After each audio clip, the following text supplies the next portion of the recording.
There's going to be a slight echo. Don't worry about it. Let's keep going. Alors, Nicolas et Nicolas du lycée français de New York vont nous présenter un sujet sur les probabilités, il me semble, pour gagner une voiture derrière des rideaux.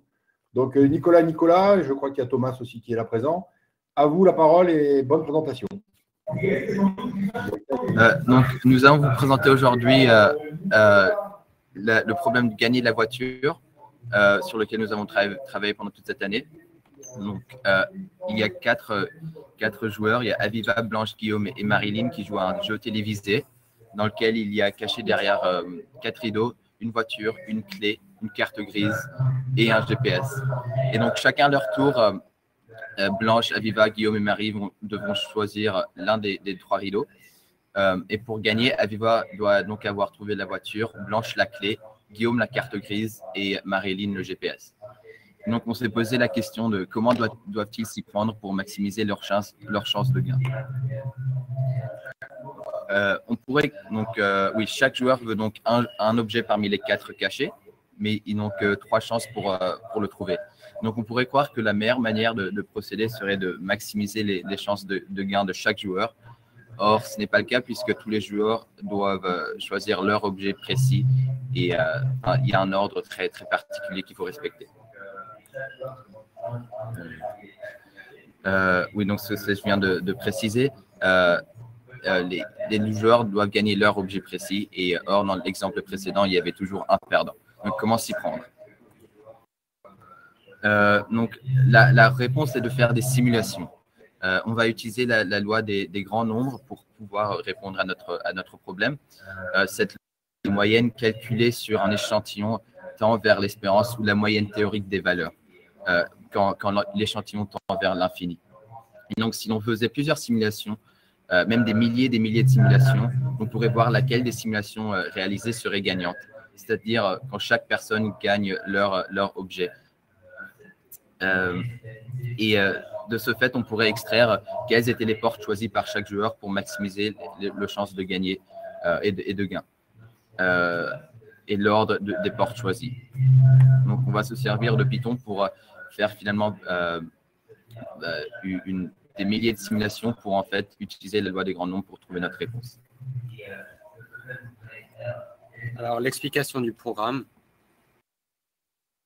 La première fonction s'appelle runList et en exécutant cette fonction, on choisit un ordre aléatoire pour le contenu de chacune des portes.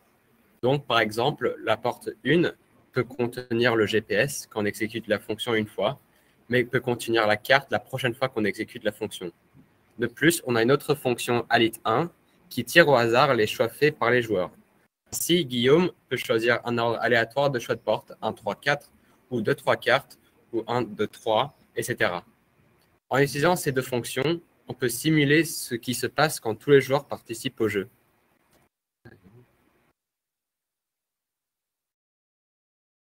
Alors, cette grande fonction est plus simple que vous puissiez penser. En fait, ici, l'on assigne à chaque joueur leur liste numérotée de portes, tout par rapport à alit A. À l'aide de la fonction check, on peut vérifier si chaque joueur a obtenu le prix qu'il désire avec un choix d'ordre de porte. Donc, si Guillaume a reçu la carte, si Marilyn a reçu le GPS, etc. Pour chaque bonne association du prix et du joueur respectif, le check monte d'un point. Donc, ce qui se passe, c'est qu'on a la fonction fcheck qui va vérifier si un ordre est le même qu'un autre. Donc, en gros, ce qui se passe, c'est que Python, il ne va pas pouvoir reconnaître si par exemple, on a l'ordre 1, 2, 3 et si on a l'ordre 3, 2, 1, il ne va pas pouvoir reconnaître que du coup, ça, c'est la même chose. Donc, du coup, le but de la fonction fcheck, c'est pour voir si on n'a pas le même résultat 2 fois. La fonction bidlist, donc on peut savoir ça du nom, ça va faire la simulation un nombre donné de fois et stocker tous les choix des portes gagnantes dans une liste immense. Donc du coup, pour qu'on sache tous les résultats gagnants. Donc finalement, la fonction most frequent, ça va aller dans la liste immense et renvoyer l'ordre des portes choisies la plus fréquente de ces gagnants.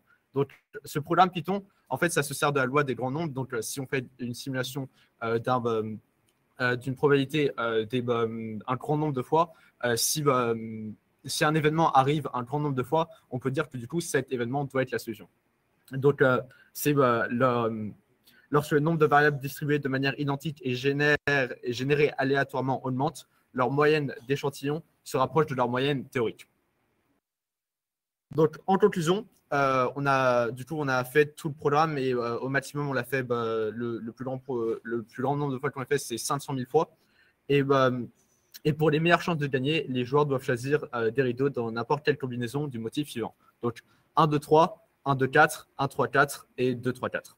Du coup, en d'autres termes, chaque joueur devrait avoir choisi 3 portes. Voilà. Et c'est tout.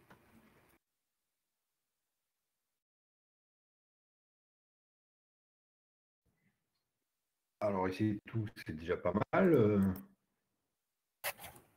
Une belle présentation que vous avez faite là avec Python. Vous êtes en spécialité NSI ou juste Python avec les professeurs de mathématiques?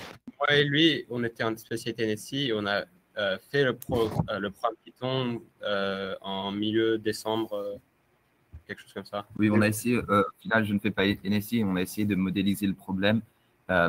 Sans Python, on a vite vu que les calculs étaient trop difficiles de faire à la main, donc on s'est vite dit qu'un programme Python serait plus efficace.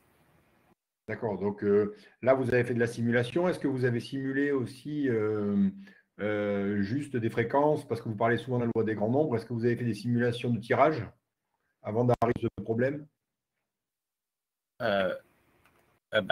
Oui, on a fait des simulations de tirage au début pour voir si le programme peut marcher avec une liste de portes un peu plus grande ou plus petite, mais pour l'instant, ça marche avec 4 portes et 4 joueurs différents et fait en sorte que chaque choix soit différent. Oui. D'accord. Et dans le groupe, là, comment vous vous êtes répartis? Parce que c'est quand même intéressant de travailler à plusieurs. Comment ça s'est passé, la vie du groupe? Au début, on a dû essayer de penser à une façon de modéliser la simulation. Donc, Nicolas Wahab nous a aidé à trouver une démarche pour pouvoir commencer à écrire le programme Python. Puis après, moi et Thomas, on a écrit le programme Python. D'accord. Et vous êtes passé par une solution algorithmique au départ ou directement vous avez écrit le programme en directement Python? Au début, on a commencé au calcul à la main avec des probabilités. Mais après, comme Nicolas Wahab l'a dit avant, on s'est rendu compte que ce serait un peu plus efficace de faire en version Python. Du coup, on a commencé à faire ça.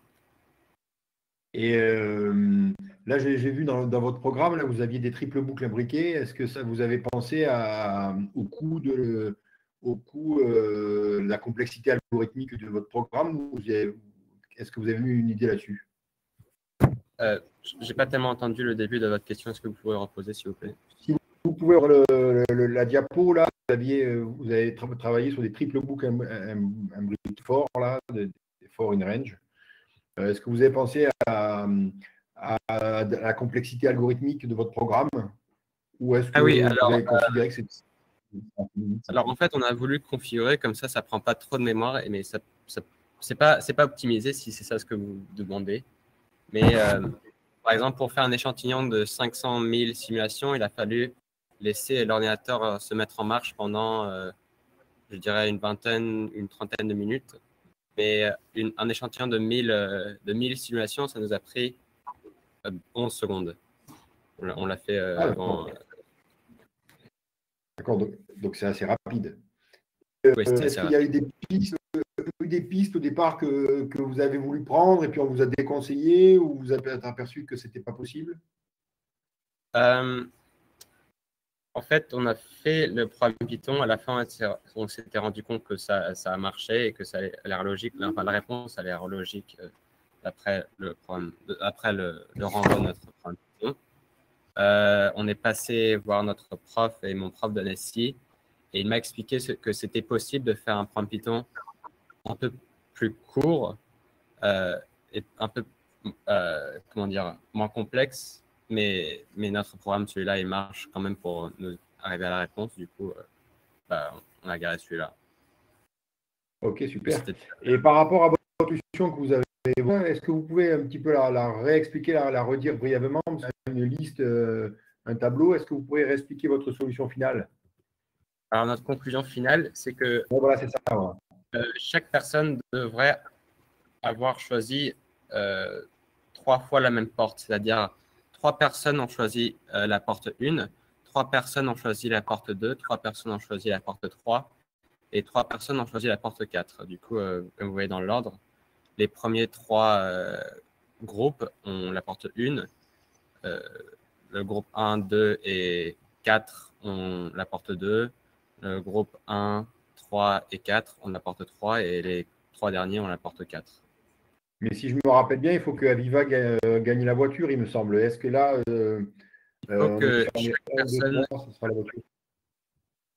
En fait, la problématique, c'était qu'il faut maximiser la chance que chaque personne ait gagné leur objet. Oui.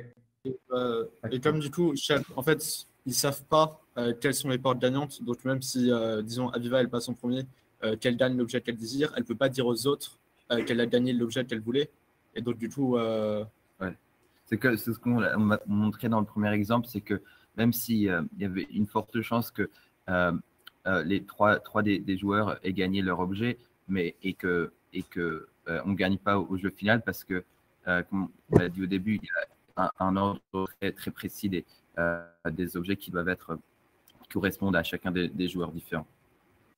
D'accord. Et donc, en fait, là, vous avez dit, par exemple, le 1, c'était la voiture, le 2, c'est le GPS, le 3, c'est la carte, et le 4, c'est quoi? Oui, en fait, avec la première fonction, cet ordre de porte est mis aléatoire. Du coup, comme vous voyez dans RunList, on crée une nouvelle ordre de porte. Du coup, c'est possible que à la première itération de porte, la porte 1 contienne la carte.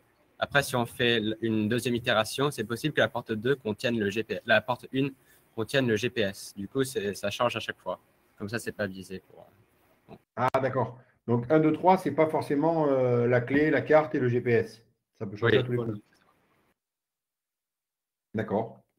Est-ce que vous avez eu des points qui vous ont satisfait? Est-ce que vous avez eu des belles satisfactions de ce travail en groupe, de cette recherche qui a duré plusieurs mois, non? Moi, je crois que c'était efficace. Je crois que la manière d'avoir abouti ce problème, c'était assez vite. On a trouvé une réponse à la fin de 3 jours, je veux dire. Et la présentation, on l'a créée en 2 journées, je crois. 2-3 journées. Ouais. Du coup, ouais, je crois que c'était bien. Oui, en plus, avec Nicolas, on a l'habitude de travailler ensemble dans le cadre de la Math Team. On se met toujours ensemble pour les projets à plusieurs. Donc, on a su mettre notre expérience à profit pour ce projet. Oui. Donc, c'est plutôt positif.